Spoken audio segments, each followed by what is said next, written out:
Hello students, स्वागत है आप सभी का मेरे इस चैनल पर। आज मैं आप लोगों को त्रिभुज की सर्वांग समता के बारे में बताऊंगी। त्रिभुज की सर्वांग समता मतलब त्रिभुज तो हम जानते हैं जिसकी 3 भुजाएं होती है उसे त्रिभुज कहते हैं। और सर्वांग समता मतलब होता है कि दोनों एक आकृति उसकी दूसरी आकृति के समान हो। जैसे यहाँ पर हम दो त्रिभुज देख रहे हैं, A B C and P Q R. अगर हम ए बी सी को पी क्यू आर के ऊपर या पी क्यू आर को ए बी सी के ऊपर रखेंगे तो दोनों एक दूसरे को कम्प्लीटली ढक देंगे। तो इसे हम लोग सर्वांगसम कह सकते हैं। एक आकृति जब दूसरी आकृति को पूरी तरह से ढक दे तो उसे सर्वांगसम कहते हैं। जैसे मैं आपको एक एग्जाम्पल दिखाती हूँ।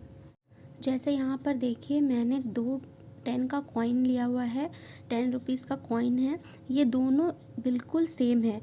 ये जो अंदर में इसके सिल्वर वाले छोटे वाले कॉइन हैं, इसको अगर इसके ऊपर रखेंगे तो ये बिल्कुल एग्जैक्ट मेज़रमेंट की होगी। मतलब अगर मैं इसे इसके ऊपर रखती हूँ तो ये इसे पूरी तरह से ढक देगा। मैं आपको दिखाती हूँ, देखिए मैं इसे इसके ऊपर रखी हूँ तो ये पूरी तरह से ढक गई है। देखिए,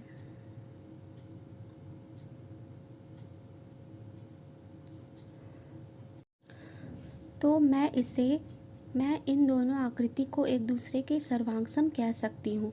उसी तरह मैं इस त्रिभुज में आपको दिखाती हूँ।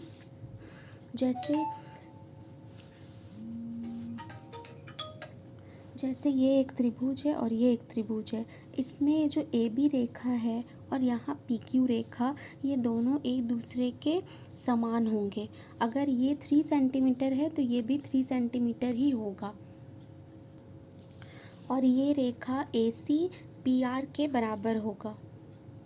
उसी प्रकार बी सी क्यू आर के बराबर होगा।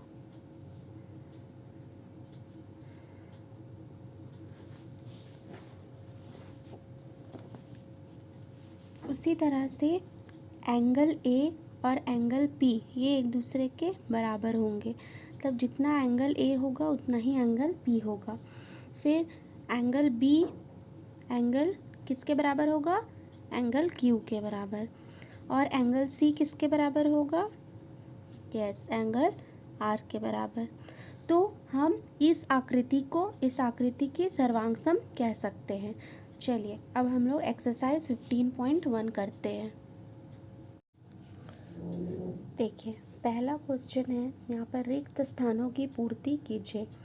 तो दो सर्वांगसम कोणों में से एक कोण की माप अगर 50 डिग्री हो तो दूसरे कोण की माप डैश होगी।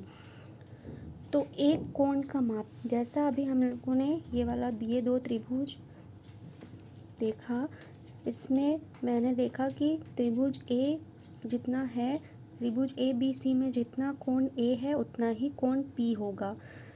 यहाँ ये जो साइन है ये हम सर्वांगसमता के साइन है। जो त्रिभुज ए बी सी सर्वांगसम है किसके? पी क्यू आर के। तो यहाँ पहला क्वेश्चन पूछा है, दो सर्वांगसम कोणों में से एक कोण की माप 50 डिग्री हो तो दूसरे कोण की माप क्या होगी? जैसे हम लोग ये सर्वांगसम त्रिभुज में से देख लेते हैं, अगर कोण ए की माप अगर 50 डिग्री हो तो कोण पी का माप कितना होगा? ये भी 50 डिग्री होगा। ठीक है, तो हम लोग यहाँ पर लिखेंगे 50 डिग्री। दूसरा क्वेश्चन, त्रिभुज ए बी सी में ए बी रेखाखंड, ये जो साइन होता है वो रेखाखंड का होता है। तो त्रिभुज ए बी सी में ए बी रेखाखंड की लंबाई अगर 5 सेंटीमीटर हो तो सर्वांगसम त्रिभुज एल एम एन की संगत एम एन रेखाखंड की लंबाई डैश होगी।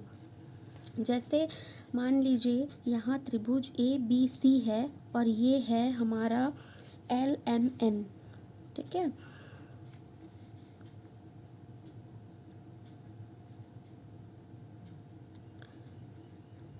तो यहाँ पर हम लोग लिख लेते हैं एल एम एन।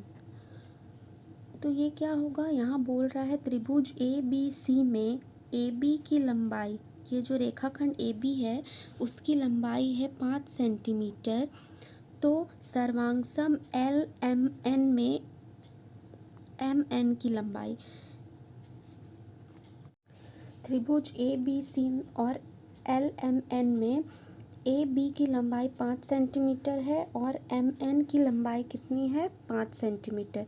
तो एम एन भी 5 सेंटीमीटर होगा। ठीक है, तो हम लोग दूसरे नंबर में लिखेंगे त्रिभुज ए बी सी में अगर रेखाखंड ए बी की लंबाई 5 सेंटीमीटर है तो उसके सर्वांगसम त्रिभुज एल एम एन की संगत एम एन की लंबाई कितनी होगी, 5 सेंटीमीटर। अब तीसरा क्वेश्चन है, दो रेखाखंड सर्वांगसम होते हैं यदि दोनों डैश लंबाई के हों। जैसे हम लोग यहाँ पर देखें, एक रेखाखंड ए बी है और एक रेखाखंड एम एन है, एक रेखाखंड ए बी है और एक रेखाखंड एम एन है। तो इन दोनों की ये दोनों सर्वांगसम है। क्यों? क्योंकि इन दोनों की लंबाई क्या है, बराबर। तो यहाँ तीसरे नंबर में क्या होगा,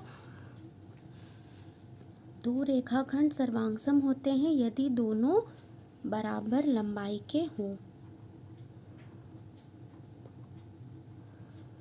ठीक है, तो आई होप कि आप लोगों को समझ में आ रहा है। तो इस तरह से हमारा एक नंबर कंप्लीट होता है। अब हम लोग बढ़ते हैं दूसरे नंबर की ओर। दूसरा नंबर में दिया हुआ है, यदि त्रिभुज पी क्यू आर सर्वांगसम है त्रिभुज वाई जेड एक्स के, तो वाई जेड एक्स के उन सभी भागों को लिखिए जो निम्न संगत के हो। जैसे यहाँ पर कोण क्यू दिया है, तो कोण क्यू के बराबर क्या है, यहाँ पर कोण जेड। तो यहाँ हम लोग लिखेंगे कोण जेड। फिर बोल रहा है रेखाखंड क्यू आर इसके बराबर क्या है, इस रेखाखंड के बराबर क्या होगा, जेड एक्स। तो यहाँ लिखेंगे हम लोग जेड एक्स रेखाखंड। अब कोण आर के बराबर क्या है, कोण एक्स। और रेखाखंड पी आर, ये जो रेखाखंड पी आर है इसके बराबर क्या है, क्या होगा आप लोग बताइए, यस वाई एक्स।